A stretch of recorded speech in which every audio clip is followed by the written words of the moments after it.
اللهم صل على محمد وآل محمد. أعوذ بالله من الشيطان الرجيم. بسم الله الرحمن الرحيم. الحمد لله الذي دل على ذاته وذاته تنزه عن مجانسة مخلوقات من الملائكة أروى الخواطر الظنون وعدا ملاحظة العيون علما بما كان فمن مالك الملك تؤتي الملك من تشاء تنزل الملك من تشاء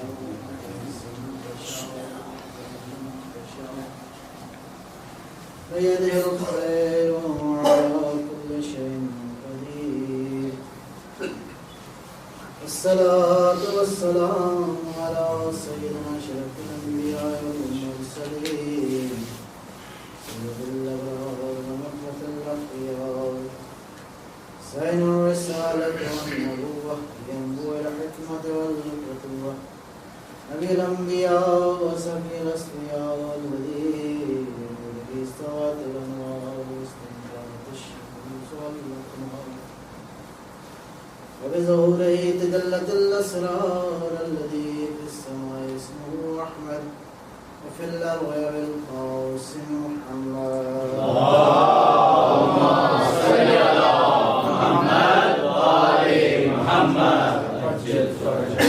وعلى علي بن عمه كاشف غمه سيد الأولياء والأوصياء أسد الله الغالب غالب على كل غالب الذي حبه قرم على الحاضر والغائب مولانا بالسبتين أمير المؤمنين علي بن أبي طالب وعلى أولاده الطيبين المعصومين الله على العباد الداعين للخلق في جميع الأسرار والأقطار بالمآثر والآثار خير القرون الذين يبين للناس النار على البيت المطهرين من الرس والآثام ورحمة الله وبركاته. أما بعد فقد قال الحكيم بسم الله الرحمن الرحيم إنما المؤمنون الذين آمنوا بالله ورسوله وإذا كانوا معه أمر جامع لم يذهبوا حتى يستأذنوا. صلوات اللهم صل على محمد وآل محمد. سورہ مبارکہ نور کی آیت مجیدہ 62 بحث ہے. اللہ تعالیٰ ارشاد فرما رہا ہے کہ ایمان والے وہی ہیں جو اللہ اور اللہ کے رسول پر ایمان لاتے ہیں اور پیغمبر کا ساتھ دیتے ہیں. معاون ہیں، پیغمبر کے ساتھ ہیں. علی امر جامع، امر جامع پہ. ولم یذهبوا، ہرگز پیغمبر سے دور نہیں ہوتے، قیادت سے ہرگز دور نہیں ہوتے. حتی یستأذنوا، ہو اس کے اذن کے بغیر کہیں نہیں جاتے. تو امر جامع عرض کیا کہ امر کے معنی پہ کچھ ہوئی اور اسی عنوان سے انشاءاللہ اس لفظ کی جو مختلف کیفیتیں، مختلف صورتیں قرآن کریم میں بیان کی گئی ہیں، اسی سے استفادہ کرتے ہوئے اس امر کی جامعیت پہ گفتگو جاری ہے. لہذا امر جامع کے الفاظ دیگر یا خلاصتاً امر رسالت ہے، بنیادی طور پر امر قرآن ہے، امر توحید ہے، امر دین ہے، جو کہ جامعیت رکھتے ہیں. پیغمبر کا پیغام بھی جامع ہے، حضور کی ذات بھی جامع ہے. ماشاءاللہ. پر محمد و آل محمد صلوات. اللهم صل علی محمد و آل محمد.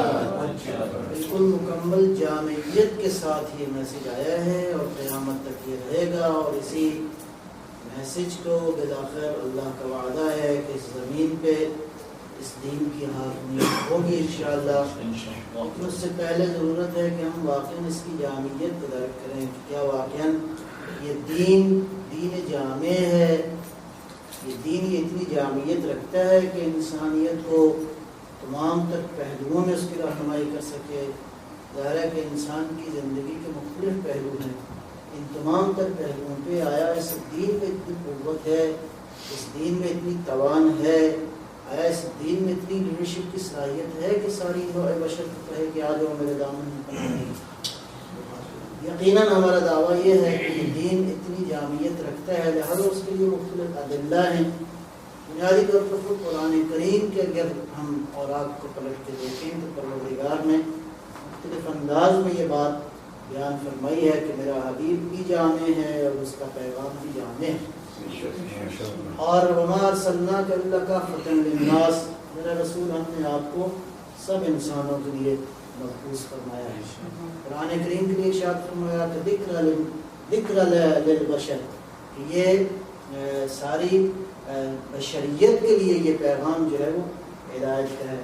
حضور کے لیے ارشاد فرمایا نذیرا للبشر, یا ارشاد فرمایا قل میرا حبیب کہہ دو ان لوگوں کو بیان کرو. اللہ ہی ارشاد فرما رہا ہے کہ میرا حبیب کہو یا ایھا الناس انی رسول اللہ الیکم جمیعا, میں تم سب کے لیے رسول ہوں.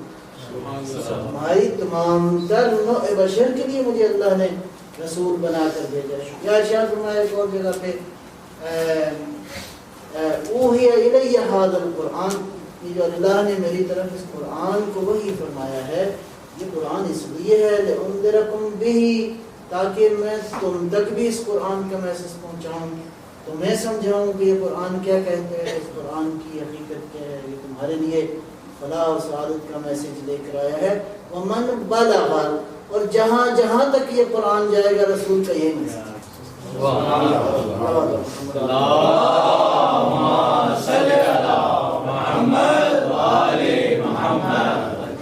بڑی صراحت کے ساتھ خود قرآن کریم میں یہ بات موجود ہے کہ یہ قرآن بشر کے لیے آیا ہے.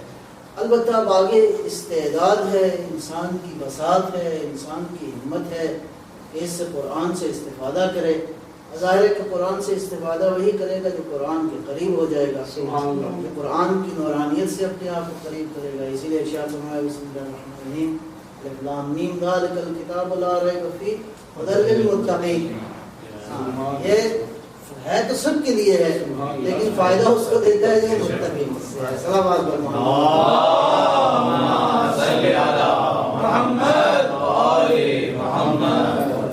قادیان برحق بھی اسی طرح ہیں, آئے سب کے لیے ہیں. یہ امام جو ہیں 12 کے 12 یہ سب کے امام ہیں, پیغمبر سب کے رسول ہیں. لیکن اگرچہ جس طرح قرآن ھدی للمتقین ہے, امام علی بھی امام المتقین ہے. یہ امامت کا فائدہ, ولایت کا فائدہ انہیں کو ہے جو اس نورانیت سے استفادہ کرتے ہیں, اس کے قریب ہو جاتے ہیں. لہذا البتہ اس کے باوجود بھی دین کا دعویٰ یہ ہے کہ جو بھی ہمارے قریب آئے گا, جتنا قریب آئے گا اس کو اتنا استفادہ ضرور ہوگا. خدا تعالیٰ فرماتے ہیں کہ اگر ایک قدم آؤ گے تو 10 قدم بڑھ کے تمہیں, یہی تو درس دیا ہے رحمت للعالمین کی. رحمت للعالمین کا ہر قدم رحمت عالم ہے, آپ کا ہر فرمان رحمت ہے, آپ سراپا رحمت ہیں. پروردگار کا تعارف اللہ نے اپنا قرآن میں تعارف کرایا. پہلا تعارف کیا کروایا ہے؟ بسم اللہ الرحمن الرحیم. وہ اللہ جو رحمان ہے, وہ اللہ جو رحیم ہے, اللہ ان سے محبت کرتا ہے خدا عالم. اور پیغمبر کے بارے میں ارشاد فرمایا یہ میں نبی جس کو بھیجا ہے حریص علیکم, تمہارا عاشق ہے. حریص بمانا عاشق ہے. یہ چاہتا ہے کہ بالکل بہت تھوڑے عرصے میں یہ لوگ جو ہیں سارے کے سارے خدا پرست ہو جائیں. یہ اتنا عاشق ہے, چاہتا ہے کہ تم میں سے کوئی بھی جہنم میں نہ جائے. صلوات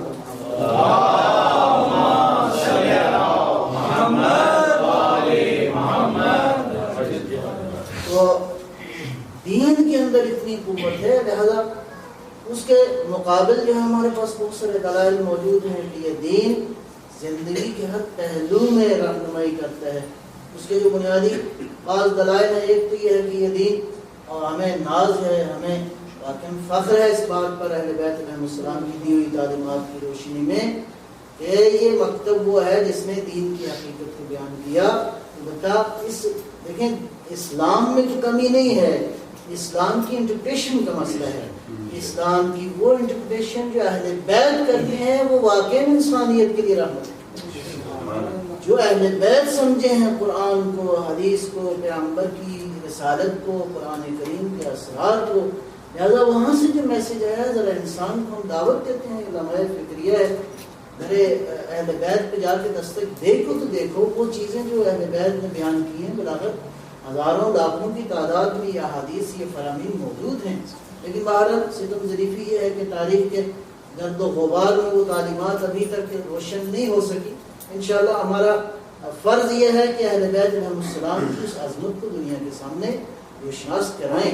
لہٰذا اہل بیت کے مکتب کا یہ قرہ امتیاز ہے. ارشاد فرمایا کہ یہ دین کیوں جاویدان ہے، یہ دین کیوں جامع دین ہے، یہ دین کیوں جامعیت رکھتا ہے. اس کی پہلی دلیل یہ ہے کہ اس دین میں عقل کو جو حیثیت حاصل ہے وہ یہ ہے کہ منبع استنباطات میں سے جو منابع ہیں ایک منبع عقل ہے. کلما حکم بہ العقل حکم بہ الشرع وکلما حکم بہ الشرع حکم بہ العقل. جو واقعاً عقل جس نتیجے پہ پہنچ جائے، استقلالات عقلیہ کی ایک باقاعدہ بحث ہے اصول کے اندر.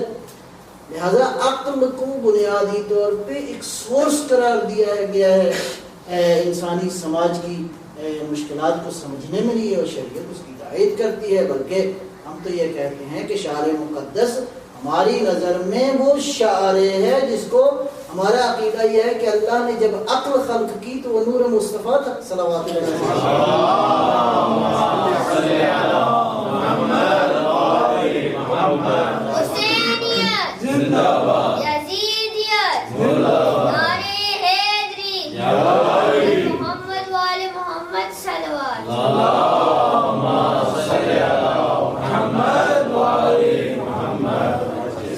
ہمیں یہی افتخار ہے کہ اہل بیت علیہ السلام کی تعلیمات یہ ہیں کہ عقل کی کثرت پر دو اپنے معاملات کو، جہاں عقل ٹھہر جائے، جہاں عقل فیصلہ دے دے وہاں پہ رک جاؤ جب عقل تمہاری رہنمائی کرے. ہمیں تو یہی تعلیم دی گئی ہے کہ دیکھو اللہ نے دو حجتیں قرار دی ہیں، ایک حجت ظاہری ہے، ایک حجت باطنی ہے. حجت ظاہری انبیاء ہیں، رسول ہیں، اللہ کی کتابیں ہیں، اور حجت باطنی عقل ہے. لہذا عقل کو جو اہمیت دی گئی ہے اس مذہب کے اندر، اس اعتبار سے جب تک عقل رہے گی، اور یہ دین چونکہ دین عقلی ہے، اس اعتبار سے جب تک عقل رہے گی اس دین کا وجود رہے گا.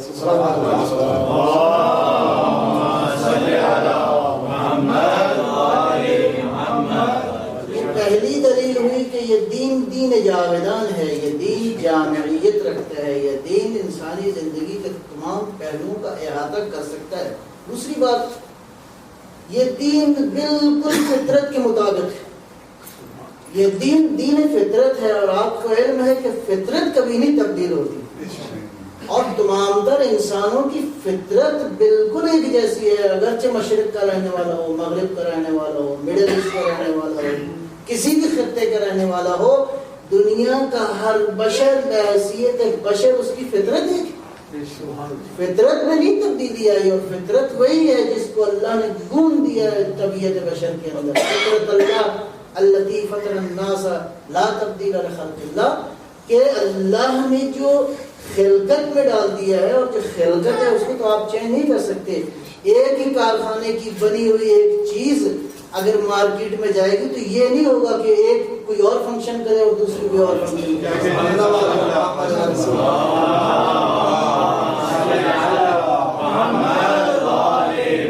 نعرے تکبیر، اللہ اکبر، نعرے رسالت، یا رسول اللہ، نعرے حیدری، نعرے صلوات. اللہم صلی علی محمد و آل محمد. جس طرح یہ قدرت نے اس وجود بشر میں فطرت کو خلق کیا ہے، دین بھی بالکل اسی کے مطابق ہے.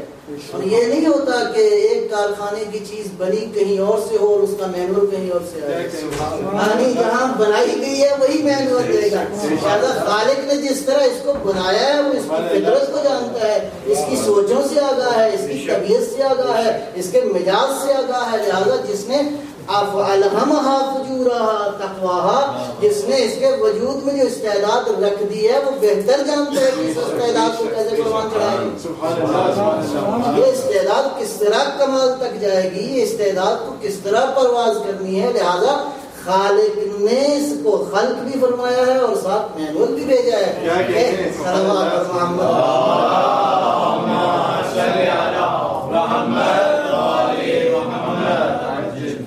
پریشان ہونے کی ضرورت نہیں ہے، بالکل واضح انداز میں فرمایا کہ گھبرانے کی ضرورت نہیں ہے. جس طرح تمہاری خلقت ہے، یہ قرآن کی جو زبان ہے عربی زبان ہے، لیکن اس زبان سے مراد لسان فطرت ہے. قرآن فطرت بشر کو مخاطب کر رہا ہے. جس طرح قرآن فطرت بشر کو مخاطب کر رہا ہے، وہ ہادیان بشر جو اللہ نے بھیجے ہیں وہ براہ راست فطرت بشر کو جو ہے وہ مخاطب کر رہے ہیں. آپ اہل بیت کی زندگی اور کیا کہتے ہیں سیرت طیبہ کو دیکھیے، نبی اکرم کی سیرت طیبہ کو دیکھیے.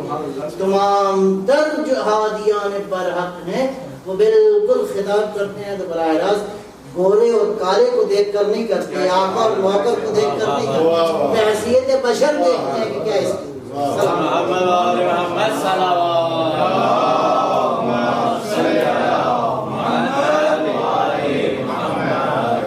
تیسری دلیل جو کہ دین جامع ہے، اس دین کے اندر جامعیت ہے. قیامت تک یہ دین رہنمائی کرے گا، قیامت تک یہ دین انسانوں کے لیے نور کا باعث ہے، قیامت تک یہ دین اس کے اندر یہ قوت موجود ہے کہ یہ ہدایت کرے، یہ رہبری کرے، انسانوں کو ان کی مشکلات کا حل دے.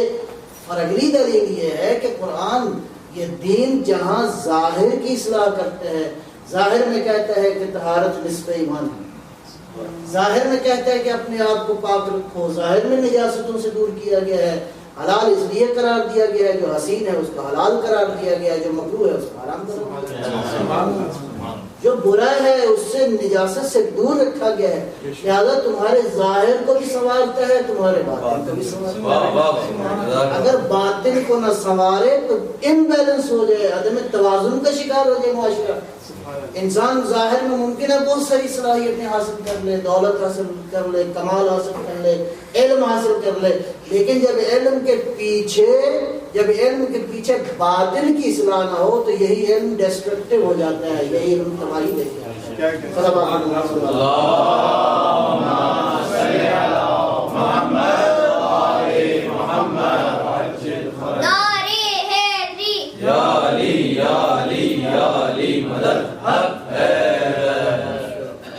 کہا یہ گیا ہے. دیکھیے کہ جب آپ کے پاس علم آ جائے، آپ کے ظاہر کی اصلاح ہو جائے، تو جب باطن کی بھی ساتھ اصلاح ہو جائے، خداوند عالم قادر ہے، پروردگار قدرت رکھتا ہے، پروردگار تمام تر قوتیں رکھتا ہے، پروردگار کے پاس طاقتیں ہیں اس زمین کے اوپر. ہادیان بشر، علی سے بڑا شجاع کون تھا؟ علی کی تلوار سے اس دنیا کے اندر کون سے مناظر دیکھے گئے ہیں، لیکن علی نہیں چاہتے کہ تلوار سے دین کو پہنچایا جائے، نہیں چاہتے ہیں کہ منطق سے دین کو. لہذا قدرت کا استعمال کہاں پہ روکے گا آپ کو؟ جب باطن کی ساتھ، جب باطن متوازن ہو جائے گا تو اس توازن کی نتیجے میں وہ پیغمبر جو اتنی طاقت رکھتا ہے کہ اپنے اشارے سے چاند کے ٹکڑے کر دے، کیا وہ یہ طاقت نہیں رکھتا کہ انسانوں کو تہہ ٹیک کر دے؟ نہیں، ہم اس کائنات میں یہ قدرت دکھا رہے ہیں کہ یہ طاقت رکھتے ہیں، لیکن جب پیغمبر انسانوں کے درمیان آتے ہیں تو اس طرح خاضع ہیں، اس طرح خاشع ہیں ان کے درمیان رہتے ہوئے کہ باہر آنے والا پوچھتا ہے این محمد، من هو محمد.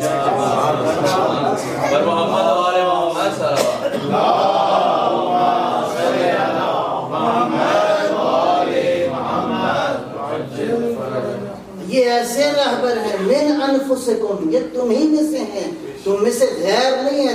تم کے احساس نہ کرو کہ یہ تم سے جدا ہیں، یہ تمہارے اندر ایسے ہیں کہ بالکل تمہیں یہ شک ہو گیا کہ یہ ہمارے جیسے ہیں. صلوات پر محمد.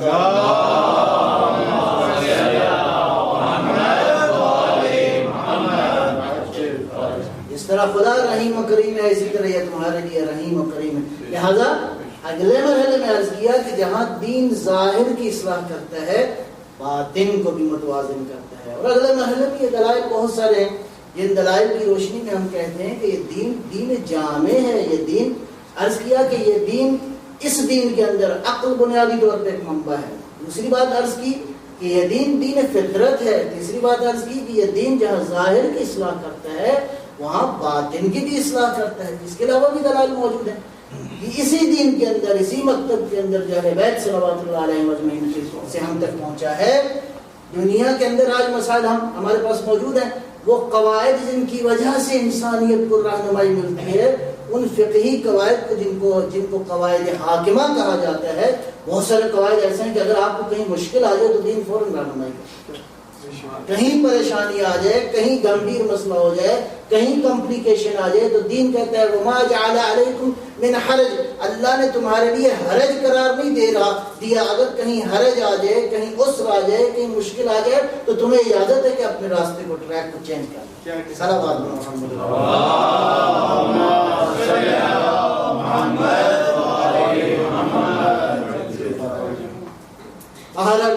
اور اگلے مرحلے میں انشاءاللہ یہ بحث جاری رہے گی.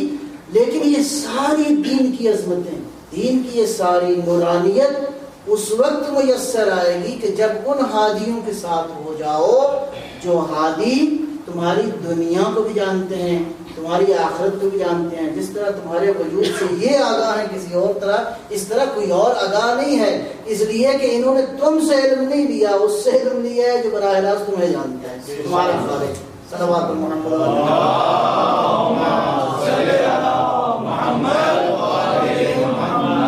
ایک زمانہ تھا محمد والے محمد بلند تر صلوات.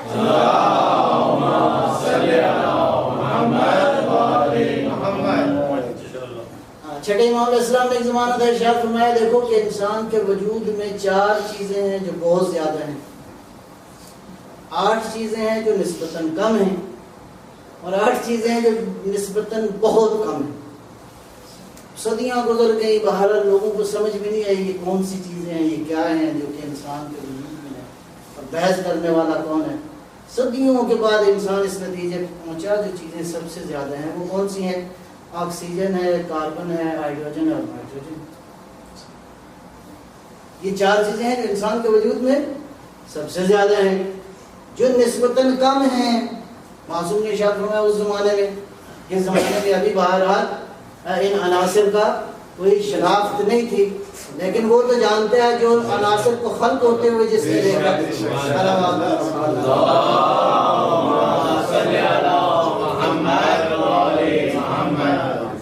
وہ جو چیزیں جو کم ہیں نسبتاً, وہ میگنیشیم ہے, کیلشیم ہے, پوٹاشیم ہے, اسی طرح فاسفورس ہے, سلفر ہے, کلورین ہے, آئرن ہے. یہ 8 چیزیں ہیں جو کہ نسبتاً کم ہیں. جو نسبتاً بہت کم ہیں مولیبڈینیم ہے, کیلشیم ہے, فلورین ہے, مینگنیز ہے, آئرن ہے, کاپر ہے, کوبالٹ ہے. یہ 8 چیزیں ہیں جو نسبتاً بہت کم ہیں. دنیا نے صدیوں بعد انتظار کر, صدیوں بعد تحقیق کے بعد اندازہ لگایا کہ 4 چیزیں بہت زیادہ ہیں, 8 ریلیٹیولی کم ہیں, اور 8 سب سے زیادہ. اگر اسی زمانے میں امام سے پوچھ لیتے تو اتنی زحمت کی ضرورت نہیں.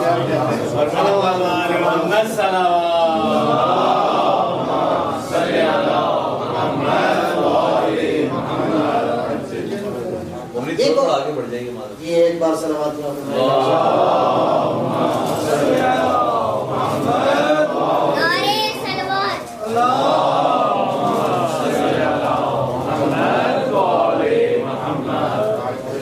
توجہ ہے آپ کی, میں آپ کے ساتھ, آپ میرے ساتھ ہیں انشاءاللہ. ایک بار صلوات اللہم صلی علی محمد وآل محمد.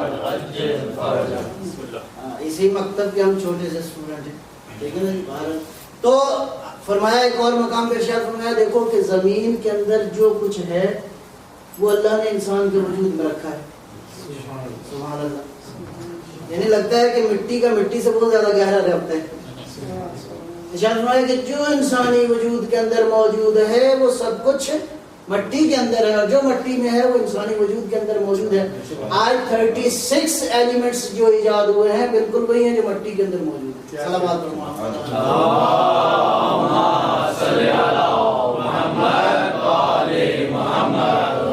عرض یہ کر رہا تھا کہ دین کی جامعیت کہاں سے ملے گی. دین کی جامعیت کا مفہوم کہاں سے ہم اس کو اخذ کریں گے؟ دین کی جامعیت کا مفہوم وہیں سے اخذ کریں گے کہ جنہوں نے دعویٰ کیا ہے کہ جو ہم دین لے کر آئے ہیں یہ جامع دین ہے، یہ انسانیت کی راہبری کر رہا ہے، لیکن ضرورت یہ ہے کہ معاو ہو جاؤ، ساتھ ہو جاؤ ان ہستیوں کے جو کہ دین تمہارے لیے سعادت کا میسج لے کر آئے ہیں۔ اب دیکھتے ہیں کہ خود معاو کی تفسیر قرآن نے کیسے کی ہے۔ صلوات اللہ فرمائیں گے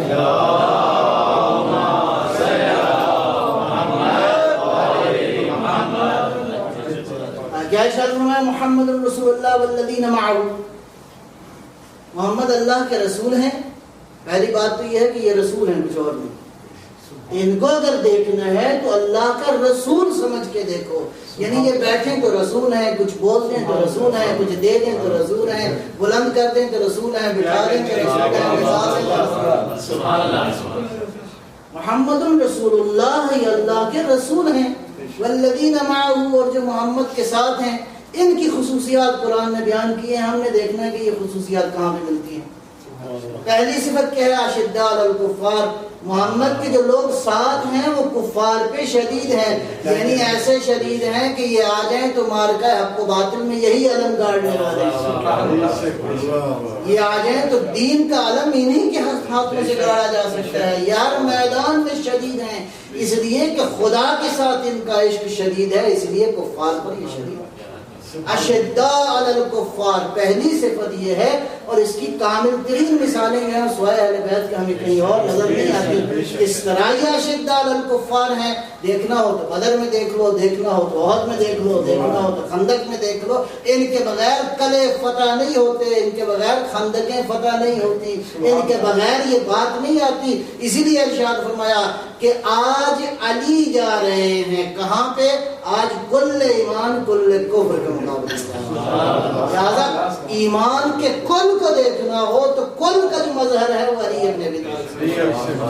محمد وآل محمد صلوات، اللہم صلی علی محمد وآل محمد، نعرہ حیدری، نعرہ صلوات، اللہم صلی علی محمد وآل محمد۔ پہلی صفت کیا ہے؟ جو رسول کے معا ہیں وہ اشداء علی الکفار ہیں۔ البتہ تھوڑی سی صفت اس کی اور بھی بیان کر دیں، کچھ کفر کی قوتیں باہر والی ہیں، کچھ کفر کی قوتیں اندر ہیں، لہٰذا یہ دونوں پہ شدید ہیں، نہ اندر والوں کو ٹکنے دیں۔ یہ ہر کافر کو محمد صلوات، اللہم صلی علی محمد وآل محمد۔ کسی کافر کو اندر نہیں آنے دیتے، نہ کافر عقیدہ آنے دیتے ہیں، نہ کافر خیال آنے دیتے ہیں، نہ کافر تصور آنے دیتے ہیں، نہ کافر غزا جانے دیتے ہیں، کچھ بھی کفر اندر نہیں جانے دیتے۔ اشداء علی الکفار۔ اور دوسری صفت کیا ہے ان کی؟ جو پیغمبر کے ساتھ ہیں، پیغمبر کی رسالت کے ساتھ ہیں، کیا ہے؟ رحماء بینہم، دین نے اس میں بھی بڑی بات کی ہے، جب یہ آپس میں بیٹھتے ہیں بڑے رحیم ہوتے ہیں، بڑے کریم ہوتے ہیں۔ اللہ نے حکم دیا ہے آپ سب کو، فقل سلام علیکم کتب علی نفسہ الرحمہ، ایک دوسرے کو جب ملو تو کیا کرو؟ ایک دوسرے کی سلامتی کی دعائیں مانگو کہ پروردگار یہ جو مومن ہے، یہ جو تیری توحید کا کلمہ پڑھتا ہے، اس کی زندگی کی سلامتی ہو، اس کی صحت کی سلامتی ہو، اس کی معاش کی سلامتی ہو، اس کے علم کی سلامتی ہو، یہ جہاں جہاں رہتا ہے پروردگار، دعا میری یہ ہے کہ سلام علیکم، تم جہاں بھی رہو سلامت رہو۔ صلوات اللہم صلی علی محمد وآل محمد۔ وَلْيَعْفُوا وَلْيَصْفَحُوا، ایک دوسرے سے درگزر کرو، غماز نظر کرو، اگر غلطیاں ہو جاتی ہیں تو معاف کرو، یہ اللہ کا حکم ہے۔ رحماء بینہم، جب یہ پیغمبر والے جب ایک دوسرے کے ساتھ ہوتے ہیں تو ایک دوسرے سے رحیم ہوتے ہیں، ایک دوسرے سے کریم ہوتے ہیں، ایک دوسرے کی سلامتی کی دعائیں مانگتے ہیں۔ وَلْيَعْفُوا وَلْيَصْفَحُوا، ایک دوسرے سے غماز نظر کرتے ہیں، ایک نہیں چھوٹی چھوٹی باتوں پہ ناک چڑھا کے اور مطلب ہے فتوے لگاتے ہیں اور اس کے بعد کینے اور بغض کی جو ہے وہ ہوائیں گرم ہو جاتی ہیں، نہیں ہے ایسا نہیں۔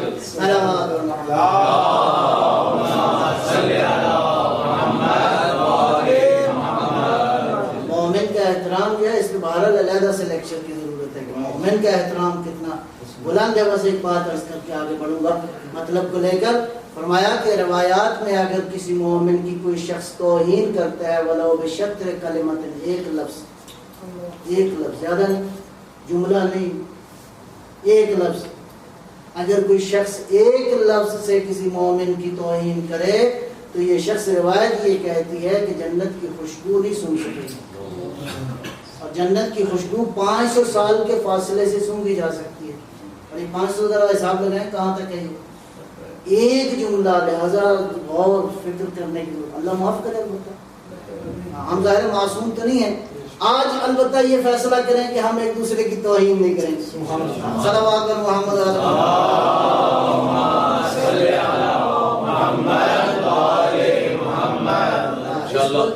اس گلشن ہستی میں اللہ نے ہر ایک کو قیمتی بنایا ہے. ایسا نہ ہو کہ ہم ایک دوسرے کی قیمت کو ضائع کرتے ہیں. ہر ایک کا اپنا اپنا رول ہے، ہر ایک کا اپنا اپنا رول ہے. اگر بات سمجھ میں نہ آئے تو جا کے ڈائریکٹ پوچھ لو، پھر بھی سمجھ میں نہ آئے تو وہاں جا کے دعا کرو پروردگار اس کی غلطی کو معاف کر دے. وہی جو عمار یاسر نے کیا تھا، یاد ہے نا وہ واقعہ.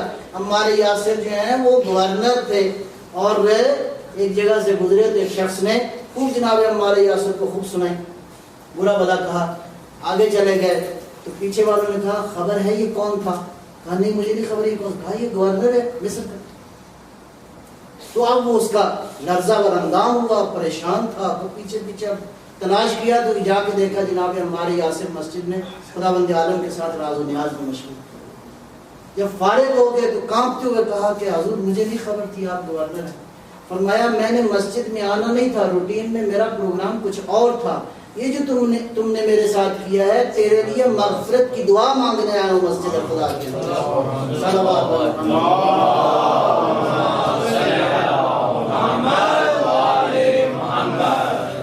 رسول والے امام والے اپنے ماں بہن کیسے ہوتے ہیں؟ ایسے ہی ہوتے ہیں جیسے شب عاشور حسین کے ساتھ ایک دوسرے کے ساتھ رحیم ہے، ایک دوسرے کے ساتھ ان کی انڈرسٹینڈنگ ہے. رحماء بینہم، جو رسول کے ساتھ ہو جائے، جو دینی قیادت کے ساتھ ہو جائے، وہ کیا ہے؟ ہاں بلکہ قرآن نے ایک اور بڑی خوبصورت بات کی ہے، ربنا لا تجعل فی قلوبنا غلا للذین آمنوا. پروردگارہ جو ایمان والے ہیں ان کے بارے میں ہمارے دل میں غل مت قرار دے. پروردگار ان کے بارے میں ہمارے دل میں کہیں کینہ نہ آئے. ہاں اگر کہیں اشتباہ ہے، البتہ آج جو آپ نے وعدہ کیا ہے ہو سکتا ہے اس پہ باقی رہنے کے لیے تھوڑی سی ہمت چاہیے. کہیں اشتباہ ہو جائے تو معافی مانگ لیجیے گا، انشاءاللہ توبہ کا دروازہ کھلا ہے. صلوات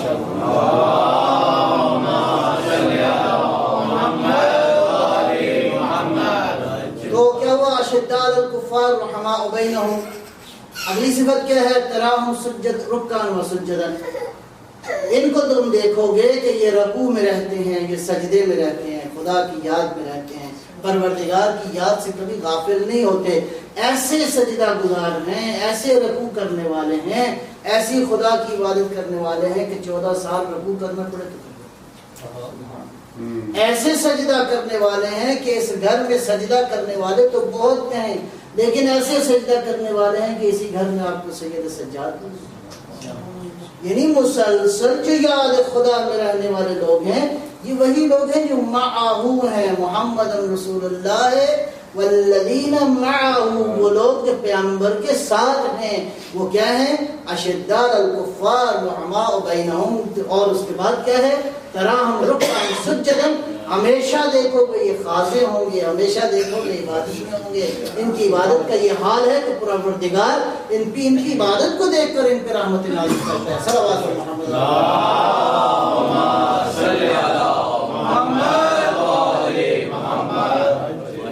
عبادت کا ایک مفہوم بیان کروں کہ یہ کیسے عبادت گزار ہیں. بسم اللہ الرحمن الرحیم. اسی سورہ نور کی ایک نورانی آیت اور ہے، اور وہ آیت نمبر ہے 35، 36 اور 37 ہے. بہت ہی نورانی آیت ہے، اور علماء مفسرین کہتے ہیں کہ اسی نورانی آیت کی وجہ سے سورہ نور کو نور کہا جاتا ہے، سورہ نور کہا جاتا ہے. بسم اللہ الرحمن الرحیم. انشاءاللہ توجہ ہے آپ کی. ایک صلوات ضرور فرمائیں.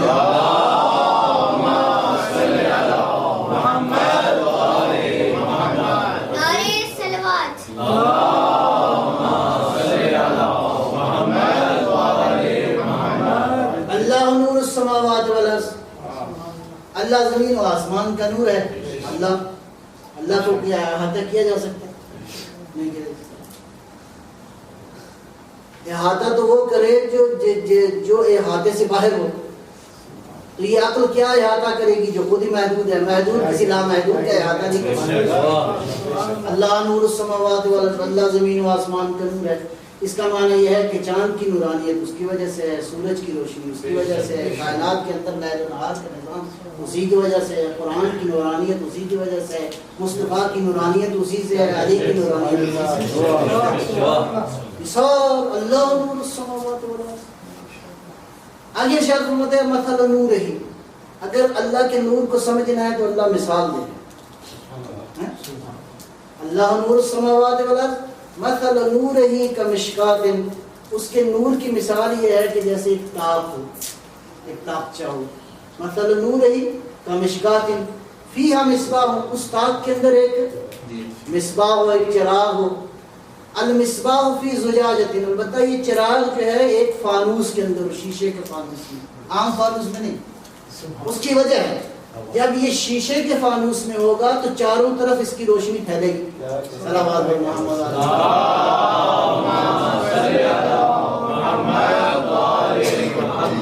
المصباح فی زجاجۃ الزجاجۃ کانہ کوکب درّی یوقد من زیتونۃ مبارکۃ لا شرقیۃ ولا غربیۃ. یہ جو نورانی چراغ ہے اس زجاجہ کے اندر موجود ہے، یہ مسلسل روشن ہے، نہ شرقی ہے نہ غربی ہے، نہ ادھر ڈھلتا ہے نہ ادھر ڈھلتا ہے، بالکل صراط مستقیم. لا شرقیۃ ولا غربیۃ یکاد زیتها یضیء. مسلسل یہ روشنی دیتا ہے، مسلسل یہ روشنی دیتا ہے. ولو لم تمسسه نار. اگرچہ اس کو جلانے کی ضرورت ہی نہیں پڑتی، آگ اس کے قریب نہیں جاتا، یہ خود اتنا روشن ہے کہ آگ کو بھی روشنی عطا کرتا ہے. صلوات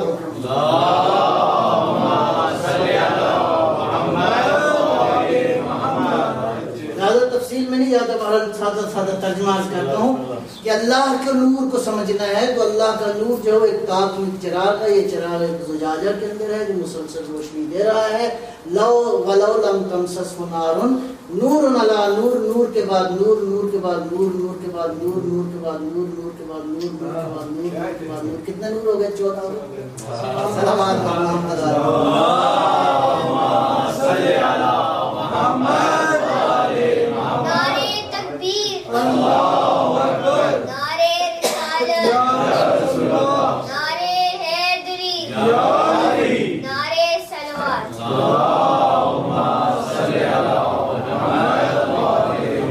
نور کے بعد نور ہے. یاد اللہ نور ہی من یشاء. بڑی خوبصورت بات ہے. فرماتا ہے اللہ جس کو چاہتا ہے اپنے نور کی ہدایت کر دیتا ہے. پہلے کہا ہے نور علی نور، آگے چل کے کہتا ہے ایک نور. یہ جو نور علی نور ہے، یہد اللہ، اللہ جس کو چاہتا ہے من یشاء، اللہ ہدایت کر دیتا ہے نور ہی. اس کا مطلب ہے کسی ایک نور کے چلے جاؤ کے پاس چلے جاؤ، سارے انوار کا ایک ہی جگہ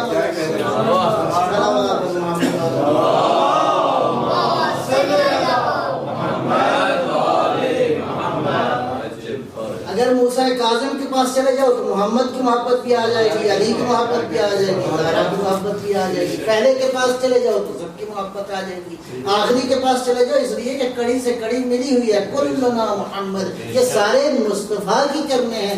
اللہ جس کو دل میں چاہتا ہے محمد کی محبت ڈال دیتا ہے، زہرا کی محبت ڈال دیتا ہے، علی کی محبت ڈال دیتا ہے.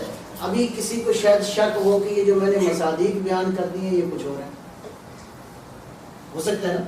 تو سوال کرے کہ یہ جناب یہ نور کا آپ نے نور کا مصداق، آگے چلتے ہیں آپ کو اس کا جواب مل جائے گا.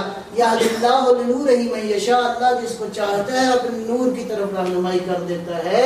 آگے فرماتا ہے یضرب اللہ الامثال للناس. اللہ تو مثالیں دیتا ہے تمہیں سمجھانے کے لیے کہ میرے نور کو سمجھنا ہے تو اس طاق والے چراغ کو سمجھ لو، میرے نور کو سمجھ لو. سبحان اللہ. یہ جو زجاجہ کے اندر چراغ موجود ہے، واللہ بکل شیء علیم، ورنہ اللہ کو علم ہے کہ اللہ کیا ہے، پروردگار کو اپنا بھی علم ہے، اس کائنات کا بھی علم ہے. اور اگر ان چراغوں کو پوچھنا چاہتے ہو، کوئی عطا پوچھنا چاہتے ہو، کوئی پتہ پوچھنا چاہتے ہو، کوئی ریفرنس مانگنا چاہتے ہو، کوئی ایڈریس مانگنا چاہتے ہو، تو قرآن پھر ارشاد فرماتا ہے ہم آپ کو پتہ بتا دیتے ہیں کہ یہ چراغ کہاں پہ موجود ہے. فی بیوت، بعض گھروں میں.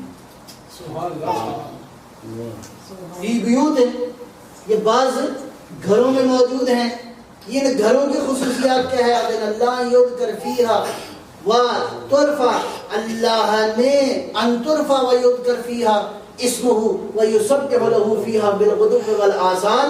یہ بعض گھروں میں موجود ہیں. اللہ نے حکم دیا ہے کہ ان گھروں کی عظمت کو پہچانو، ان گھروں کی رفعت کو پہچانو، ان گھروں کی رفعتوں کو سمجھو. اور اس کے بعد ان گھروں کی نشانی یہ ہے کہ یہاں صبح بھی اللہ کی تسبیح ہے، رات بھی اللہ کی تسبیح ہے. اور محمد و آل محمد صلوات محمد و آل محمد. رجال فیہا، یہاں پہ کچھ لوگ رہتے ہیں. لا تلہیہم تجارت ولا بیع عن ذکر اللہ واقام الصلاۃ وایتاء الزکات. ان گھروں کے رہنے والے ایسے ہیں کہ ان کو دنیا کے معاملات ذکر الہی سے غافل نہیں کرتے، زیاد الہی سے غافل نہیں کرتے. یہ ہمیشہ خدا کی یاد میں ہیں، پروردگار کے حضور سر سجدہ ہیں، پروردگار کی بندگی اور عبادت میں مشغول ہیں. ایتاء زکات سے بھی نہیں ہے غافل. جہاں زکات کا موقع ہے وہاں زکات دے دیتے ہیں، جہاں نماز کا موقع ہے.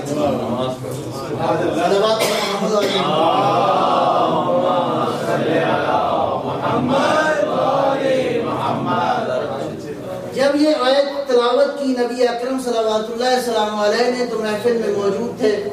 حضرت ابوبکر کھڑے ہوئے کہا یا رسول اللہ یہ جو گھر ہیں یہ کون سے گھر ہیں؟ ذرا مزید وضاحت فرمائیے. تو ارشاد فرمایا یا بیوتات الانبیاء والحکماء والعلماء، یہ انبیاء کے گھر ہیں، یہ آدم کا گھر ہے، یہ نوح کا گھر ہے، یہ ابراہیم کا گھر ہے، یہ عیسیٰ و موسیٰ، یہ علماء و حکماء کا گھر ہے. جب یہ بات پیغمبر نے کہہ دی تو پھر پوچھا یا رسول اللہ یہ علی و زہرا کا گھر بھی انہی گھروں میں سے ہے؟ صلوات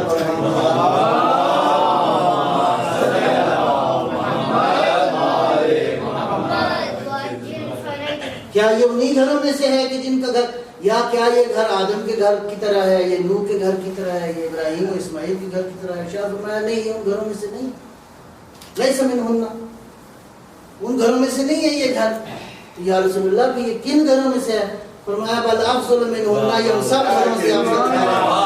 برائے احمد محمد و آل محمد بلند تر صلوات.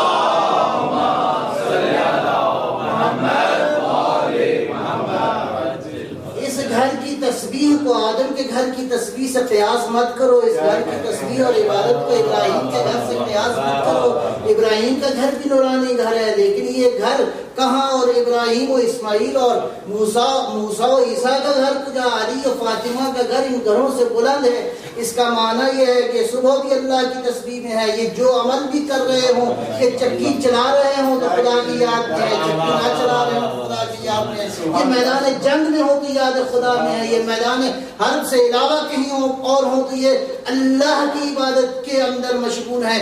اسی لیے لیلۃ الحریر جس کے اندر ایسی رات تھی کہ تیر کے پیچھے تیر تھا، تلوار پہ تلوار تھی، تلواروں کی جھنکار تھی، ایسی رنگ تھا گھمسان کا کہ ایسے شدید رن کے اندر، ایسے گھمسان کے لڑائی کے اندر علی ابن ابی طالب نے جب آسمان کی طرف دیکھا، نماز تہجد کا وقت ہوا، علی نے خداوند عالم کے کعبہ کی طرف رخ کیا، اللہ اکبر، پروردگار کی کبریائی کا اعلان کرتے ہوئے نماز میں مشغول ہو گئے. جناب عبداللہ ابن عباس کہنے لگے اے ولی خدا، آج کی رات کا ذرا حال تو دیکھیے. اس رات 30,000 انسان جو ہے وہ قتل ہوئے، اور جب ایسے عالم میں تو نماز کو قضا کیا جا سکتا تھا، نماز کو روکا جا سکتا تھا، 2 قدم بعد میں ہو جاتے، بعد میں ادا کر لیتے ایسی نماز. لیکن یہ وہ ہیں کہ کوئی چیز بھی ان کو یاد الہی سے غافل نہیں کر سکتی. اے عبداللہ ابن عباس، یہی نماز ہے جس کی خاطر ہم یہ جنگ کر رہے ہیں.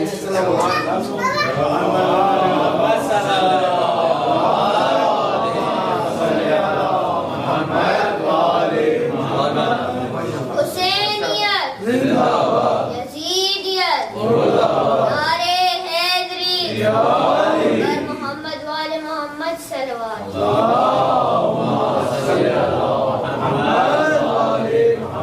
یعنی تمہاری روحیں، تمہارا قلب، تمہاری زبان، تمہارے کان، تمہاری آنکھیں، تمہاری روحیں، تمہارے افکار، تمہارے عقائد، تمہاری عقل اتنی خدا کی بندگی میں مشغول ہو جائے کہ دنیا کے حالات کی پرواہ نہ کرنا. یہ ایسے عبادت گزار ہیں کہ جب اس کے عشق میں گرفتار ہوتے ہیں تو پھر انہیں کوئی خبر نہیں ہوتی. ان کے پاؤں سے تیر بھی نکال دیا جائے تو بے نیاز. نبی اکرم صلوات اللہ السلام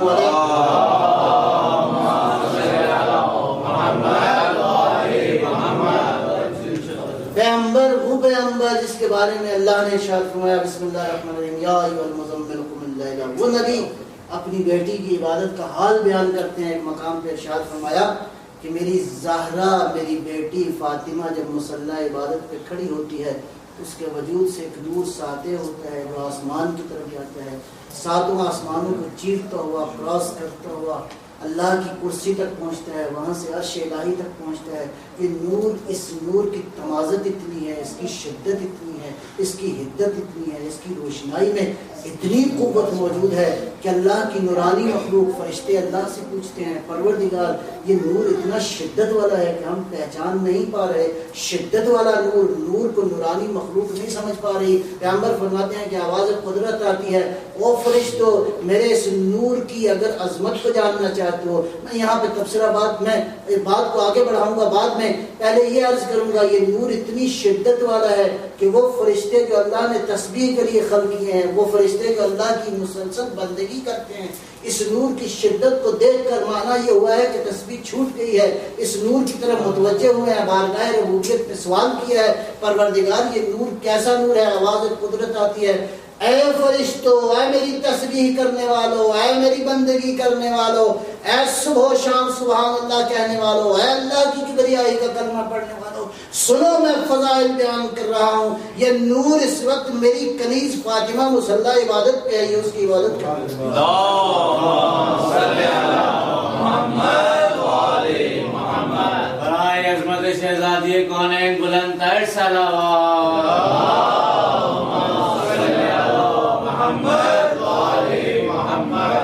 محمد رسول اللہ والذین معہ، محمد کے جو ساتھ ہیں، اس کی جو رسالت کے ساتھ ہیں، جو پیغمبر کے ساتھ ہیں، ان کی پہلی صفت یہ ہے اشداء علی الکفار، دوسری ہے کہ رحماء بینہم، تیسری ہے تراہم رکعا سجدا، رکوع میں دیکھو گے، سجدوں میں دیکھو گے، حالت بندگی میں دیکھو گے، پروردگار کی عبودیت میں ان کو دیکھو گے. اور آگے کیا ہے وَيَبْتَغُونَ فضلا من اللہ ورضوانا، یہ مسلسل کھوج میں رہتے ہیں کہ فضل خدا کہاں پہ ہے، رضوان الہی کہاں پہ ہے. یہ مسلسل اللہ کے فضل کی تلاش میں ہے، یہ مسلسل پروردگار کے رضوان اور اس کی رضایت کی تلاش میں ہے. اللہ کی مرضیاں جہاں پہ مل جائیں یہ وہاں پہ بالکل اس راہ کو اختیار کرتے ہیں جس راہ میں پروردگار کا فضل ہو. اور ایسا فضل، اور جس طرح شکر کی منزلیں بڑھتی جائیں گی ادھر سے فضل کی عنایت زیادہ ہوتی جائے گی. پروردگار ہے جب دیکھتا ہے کہ شکر کا اتنا مقام آ جائے، جب اس سطح کا شکر ہو جائے تو ارشاد فرمایا بسم اللہ الرحمن الرحیم علمک ما لم تکن، اے میرا حبیب، پروردگار ارشاد فرما رہا ہے میرا حبیب اللہ نے جو علم دینا تھا وہ دے دیا. وکان فضل اللہ علیک عظیما، اللہ نے آپ پر عظیم فضل کر دیا ہے. جب عظیم کہے کہ یہ میرا فضل عظیم ہے تو اس کا مطلب ہے یہ شکر کرنے والا اس کائنات میں بہت عظیم. صلوات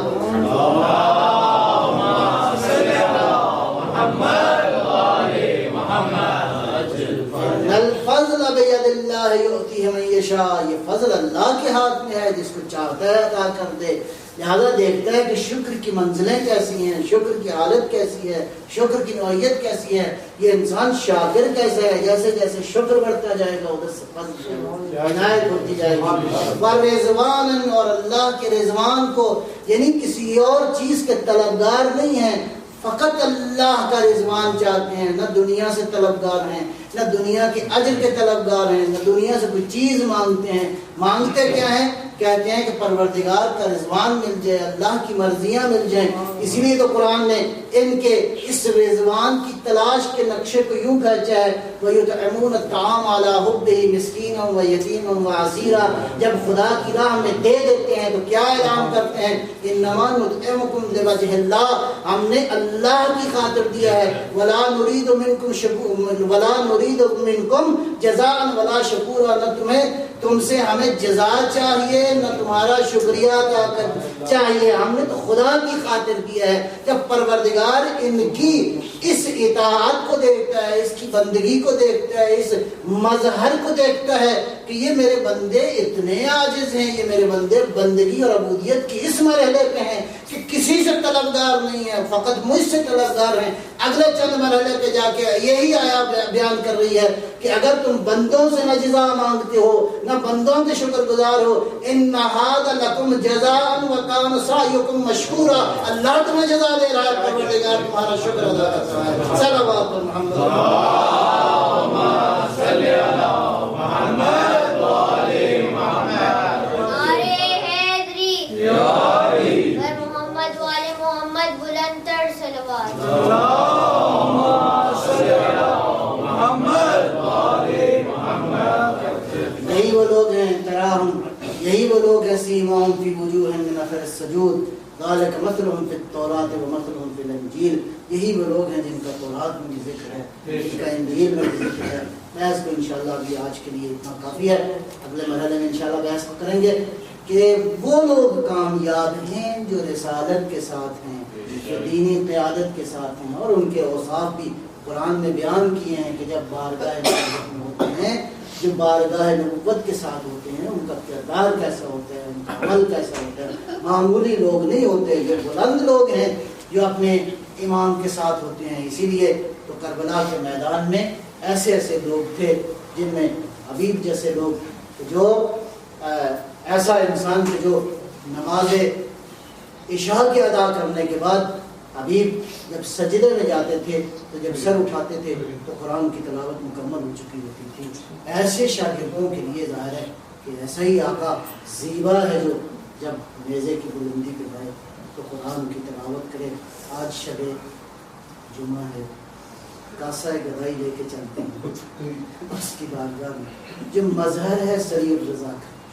اگر کسی نے مانا پوچھنا ہو کہ اللہ کیسا سریع الرضا ہے تو ہمیں کربلا کے میدان میں نظر آتا ہے کہ ہر آیا بہت سارے گناہ لے کر، اب جب آیا بارگاہ حسین میں تو حسین نے مظہر سریع الرضا بن کر جو ہے اور کے سارے گناہوں کو بخش دیا۔